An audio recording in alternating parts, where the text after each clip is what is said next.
alunos do 6º ano, tudo bem? Estou com muita saudade de vocês. Aquele abraço virtual da Dinda. A Dinda ama muito vocês.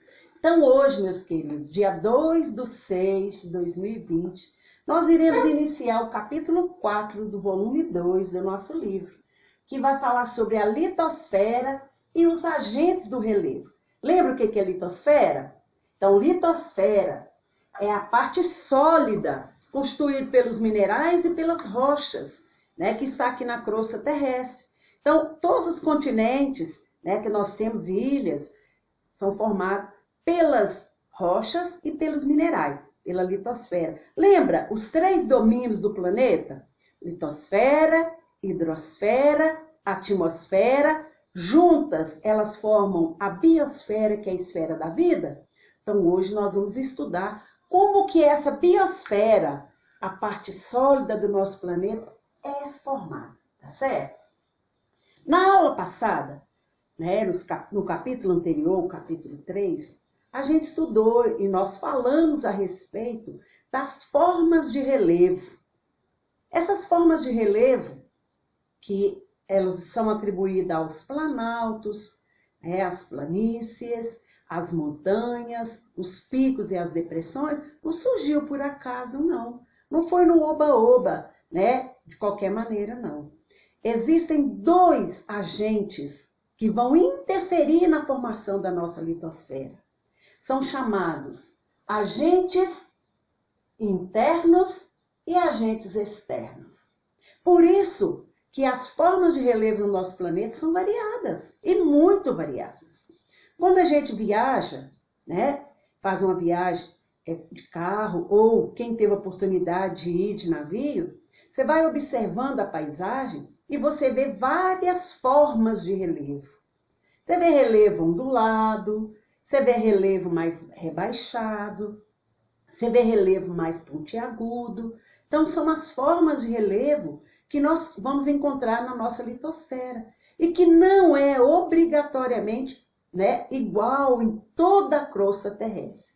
Existem, então, esses 2 agentes que vão atuar na formação do relevo, né, da nossa litosfera. São os agentes internos e os agentes externos. Os agentes internos, eles são divididos em 3 grupos. Tectonismo, os vulcões ou vulcanismo, os sismos ou terremotos, e eles vão formar para nós as cadeias de montanhas, os dobramentos ou dobras e as falhas. Lembra que nós falamos da falha de San Andreas, que colocou até um videozinho naquela aula para vocês poderem ver o que é uma falha geológica? Pois é.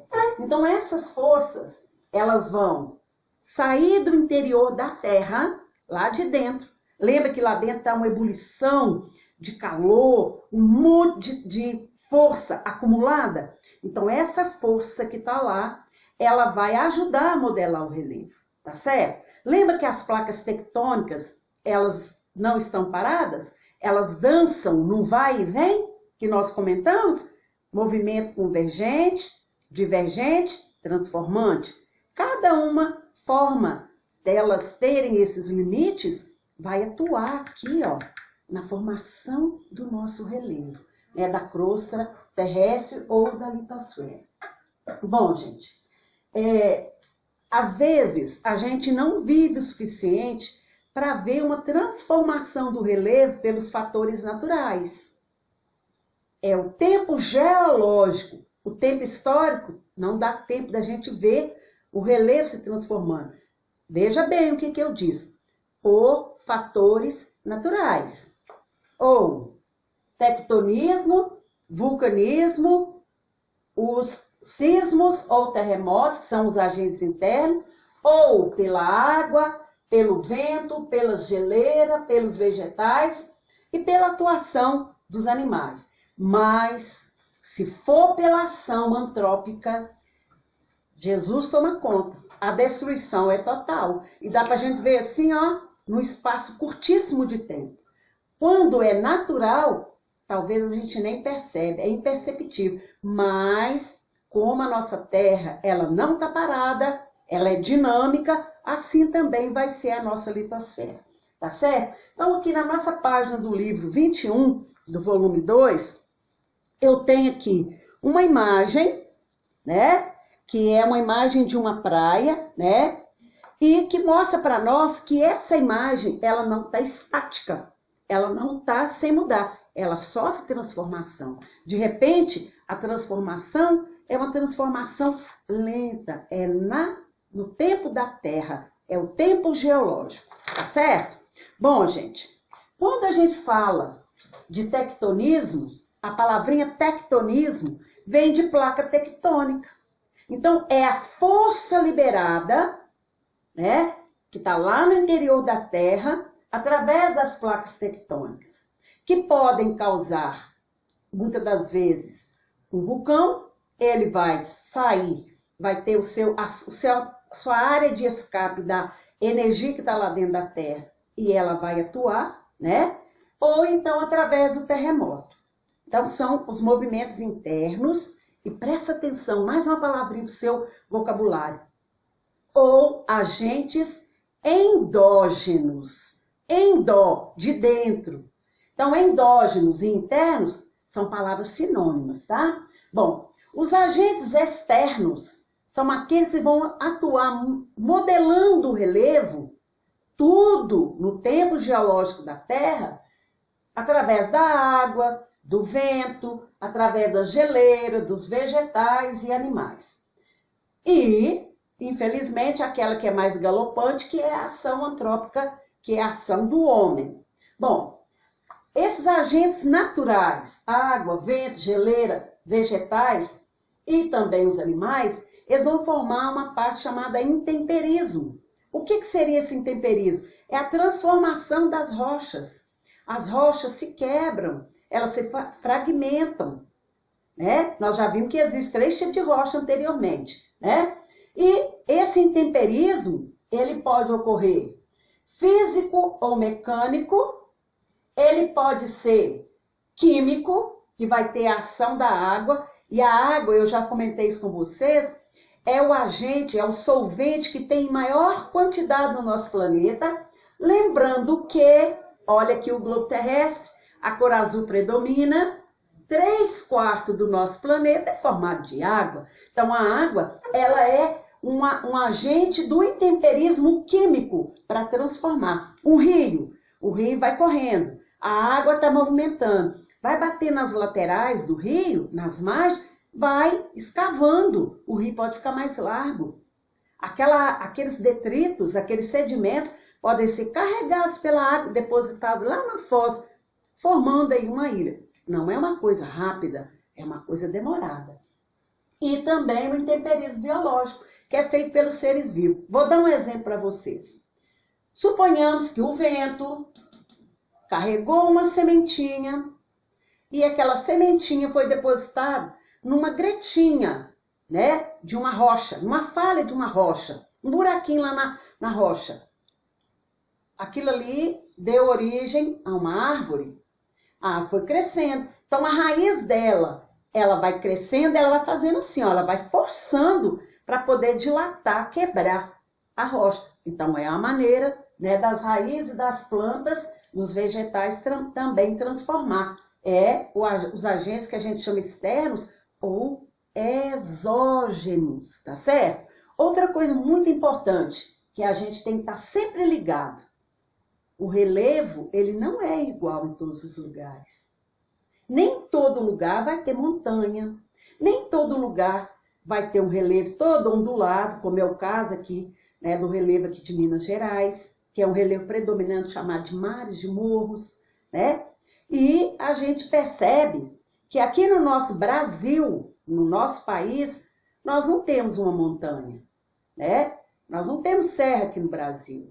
Porque quando eles fizeram um mapeamento com um projeto que o governo fez chamado Radam Brasil, eles tornaram medir o nosso relevo e detectou que nós não temos serra. O relevo predominante aqui no território brasileiro é a forma de planalto, tá certo? Então isso é muito interessante. Então hoje nós vamos estudar da página 21 até a página 31 e aqui, ó, na página 22, eu tenho um exemplo muito importante aqui, ó, do movimento das placas tectônicas, né? O movimento aqui das placas tectônicas e a atuação na formação aqui do relevo na litosfera, tá certo? Lembra que no passado geológico, que eu já falei que a Terra é uma jovem senhora de 4,6 bilhões de anos, né? Que no passado a Terra ela foi se transformando gradativamente, né? E que esse relevo, quando eu caracterizo, por exemplo, a Cordilheira dos Andes, sendo um relevo jovem, né? Eu vou estar mostrando para vocês aqui, ó, né? A Cordilheira dos Andes vai ocorrer aqui, ó, na América do Sul. Aqui na América do Norte, Canadá e Estados Unidos, eu tenho um outro elemento de relevo chamado montanhas rochosas. É um relevo jovem. Jovem por quê? Por que ele é jovem? Porque ele vai ser encontrado de maneira pontiaguda. A erosão ainda não desgastou. A erosão causada por esses agentes, principalmente os agentes externos, exógenos, não desgastou. Quando o topo, né, do relevo, a parte mais alta, ela está arredondada, a erosão já desgastou bem. Então aí nós vamos ter um planalto, ou nós vamos ter um platô, né, ou nós vamos ter uma escarpa, que é o relevo cheio de escadinhas. Geralmente acontece isso porque a rocha é mais resistente e a água ou o vento vai escavando ali, né? Então é muito comum a gente falar isso. Bom, lá na página 23, eu tenho lá, né?